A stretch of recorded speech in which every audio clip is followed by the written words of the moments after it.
नमस्कार दोस्तों, स्वागत है आप सभी का एक बार फिर से संस्कृत ज्योति एकेडमी चैनल में। आज मैं आप सभी के सामने उपस्थित हूँ एक ज़रूरी वीडियो लेकर।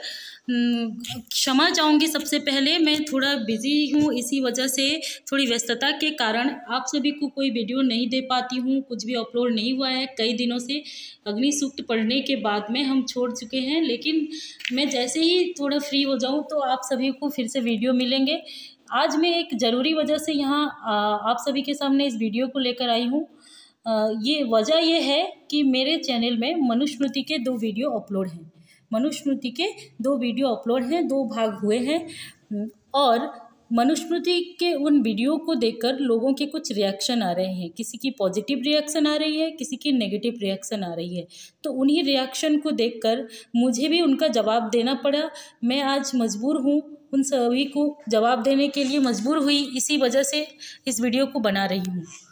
क्योंकि उन लोगों में कुछ तो हैं जो मनुस्मृति को अच्छा बोलते हैं, जो जिन्हें वीडियो अच्छी लगती है, और जिन्हें वीडियो अच्छी नहीं लगती है वो लोग वीडियो ना देखें, लेकिन देखकर गलत कमेंट करते हैं या फिर भ्रमित हैं। अगर भ्रमित हैं तो उनके भ्रम को भी दूर करना मेरा कर्तव्य है, इसीलिए मैं इस वीडियो को बना रही हूँ।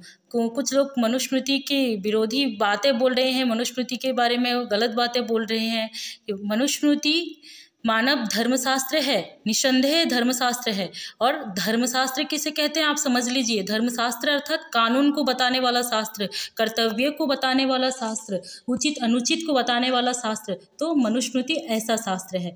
और लेकिन इस शास्त्र में बताए गए नियम कानून को कुछ लोग हैं जो उसको गलत तरीके से समझते हैं, इसी वजह से उसका बहुत विरोध कर रहे हैं। चैनल के प्लेलिस्ट में जाएंगे आप, मनुस्मृति के पहले भाग को जाएंगे, उसकी कमेंट में देखिएगा कैसे कैसे बातें की जा रही है।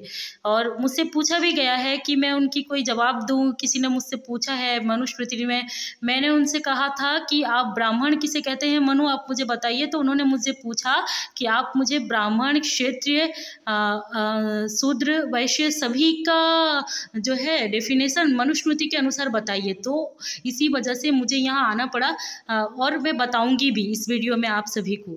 लेकिन इससे पहले मैं आपको एक बात बता दूं कि मनुस्मृति धर्मशास्त्र है, और यह धर्मशास्त्र किसे कहते हैं? धर्मशास्त्र संविधान, धर्मशास्त्र ही संविधान है जो मानव को श्रृंखलित रूप से शासन करने की नीति, मानव को अपने उचित अनुचित कर्तव्य करने की विधि जिसमें बताई गई है, वही धर्मशास्त्र है। और मनुस्मृति हमारे भारतीय परंपरा का पहला धर्मशास्त्र है जो सृष्टि के जो आदि काल में, जो सृष्टि के प्रारंभ में महाराज मनु द्वारा जिन धर्मों को बताया गया था, मनुस्मृति में वही धर्म, वही नीति लिपिबद्ध है।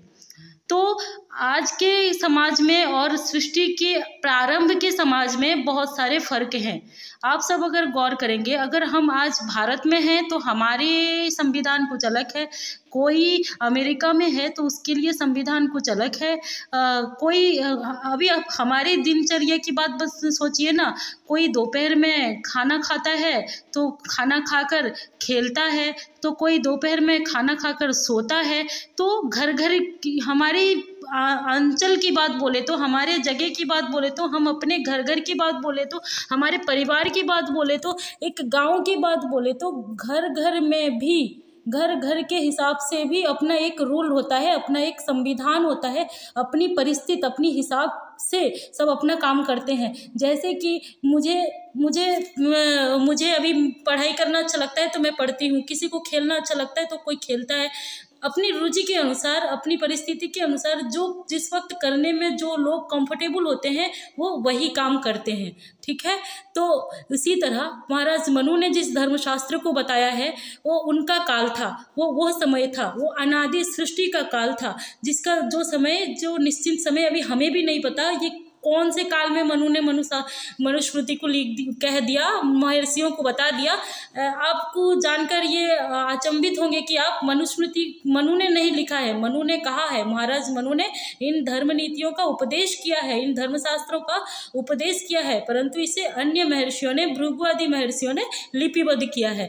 तो महाराज मनु ने किसी सृष्टि के आदि काल में वेदोक्त तरीके से धर्म को बताने का प्रयास किया था, और ये धर्मशास्त्र उस समय की समाज के लिए लागू होता है। अब आप बोलेंगे ये धर्मशास्त्र उस समय के समाज के लिए लागू होता है, तो इसकी उपयोगिता इस समय के समाज के लिए क्या है? देखिए दोस्तों, मनुस्मृति की उपयोगिता बहुत है, उपयोगिता आज भी है। कैसे, मैं अब वो बताने जा रही हूँ। मनुस्मृति की उपयोगिता एक प्रकार से आज कैसे है, अगर आपको मनुस्मृति को उपयोग करना है, अगर आपको मनु की बताई हुई संविधान को उपयोग करना है, तो आप आज के समाज को मनु के समाज जैसा बना दीजिए। जो समाज मनु के समय में प्रचलित था उस समाज जैसे समाज गठन कर लीजिए, फिर आप संपूर्ण मनुस्मृति का उपयोग कर सकते हैं। एक तो ये तरीका है, और दूसरा तरीका ये है कि मनुस्मृति में कुछ ऐसी बातें हैं जो तीनों कालों में उपयुक्त हैं, यानी कि तब भी वो जरूरी थे, आज भी जरूरी है और आगे भी जरूरी रहेंगे। ऐसी कुछ बातें हैं मनुस्मृति में, जैसे कि राजधर्म हो या फिर मानव के कुछ अच्छे अच्छे कर्तव्य हो, कुछ भी हो जो हमेशा के लिए उपयुक्त चीज़ें मनुस्मृति में बताई गई है। आप उसे गिन चुन कर लेकर अपनी व्यवहार में ढाल सकते हैं, हमारी संविधान में लगा सकते हैं, हमारे देश की उन्नति में लगा सकते हैं। बहुत अच्छे ज्ञानी थे महाराज मनु, सारे वेदों के ज्ञाता थे, सारे महर्षियों ने सृष्टि के प्रारंभ में उनसे धर्म के बारे में जानना चाहा, ये कितनी बड़ी बात है। तो उन्होंने बहुत ऐसे अच्छे रास्ते भी दिखाए हैं, उन रास्तों का हम अनुसरण कर सकते हैं, उन मार्ग पे हम चलकर अपनी सर्वांगीण उन्नति कर सकते हैं। जो चीज़ मनुस्मृति से लेकर हम आज अपनी समाज में लगा सकते हैं, यूज कर सकते हैं, अपनी उन्नति के लिए हम उन सबको अपने व्यवहार में ढाल सकते हैं, उसको तो हम ले सकते हैं ना। उन सबको हम पढ़ के उनका अन्वेषण करके हम अपने काम में लगा सकते हैं। उन श्लोकों के अर्थ को समझ के अच्छी तरह हम उसी तरह से आचरण कर सकते हैं। तो ये तो कर सकते हैं। इस तरह से मनुस्मृति की उपयोगिता आज भी है, हमेशा रहेगी, और पहले भी था, इसी तरह हमेशा रहेगी। और मनुस्मृति मानव का धर्मशास्त्र है, मानव मात्र का धर्मशास्त्र है, इसमें कोई संदेह नहीं है। आप अगर कमेंट देखेंगे, कमेंट बॉक्स में किसी ने कहा है मनुस्मृति को जला देनी चाहिए, मनुस्मृति को ख़त्म कर देनी चाहिए, मनुस्मृति पर वीडियो बनानी नहीं चाहिए।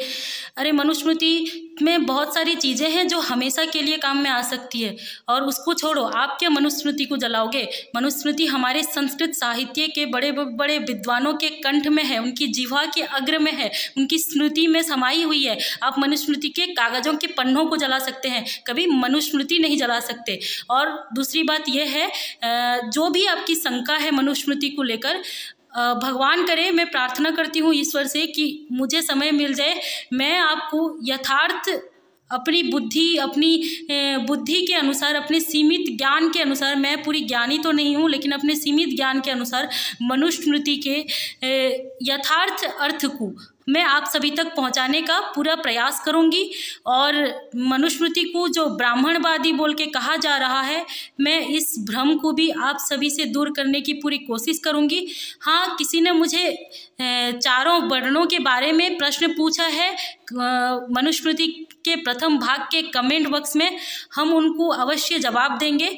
बस कुछ दिनों अपेक्षा करें, थोड़ी सी हमारी भी व्यस्तता होती है, यही कहूँगी कि आप अपेक्षा करें। और मनुस्मृति हम जब पढ़ाएंगे भी, अगर आपको अच्छी लगती है तो कृपया आप वीडियो देखें और समझें, अगर नहीं अच्छी लगती है तो मनुस्मृति नाम के वीडियो को आप ना देखें, इतनी ही आपसे गुजारिश रहेगी।